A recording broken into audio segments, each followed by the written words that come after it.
Ankleshwar rural પોલીસે હજાત ગામેથી જુગાર રમતા 2 જુગારીઓને ઝડપી પાડ્યા હતા, જ્યારે 2 ઇસમને વોન્ટેડ જાહેર કર્યા હતા. બનાવની પ્રાપ્ત પોલીસ સૂત્રીય માહિતી મુજબ અંકલેશ્વર રૂરલ પોલીસ પોતાના વિસ્તારમાં પેટ્રોલિંગમાં હાજર હતી.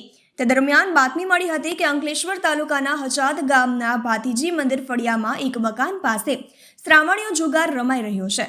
જે બાતમીના આધારે પોલીસે સ્થળ તપાસ કરતા અંકલેશ્વરની વાસ્તુવિલાસ સોસાયટીમાં રહેતા અરુણ મોદી અને શિરોમણી બંગલોઝમાં રહેતા સુરેશ દલાલની ધરપકડ કરી હતી.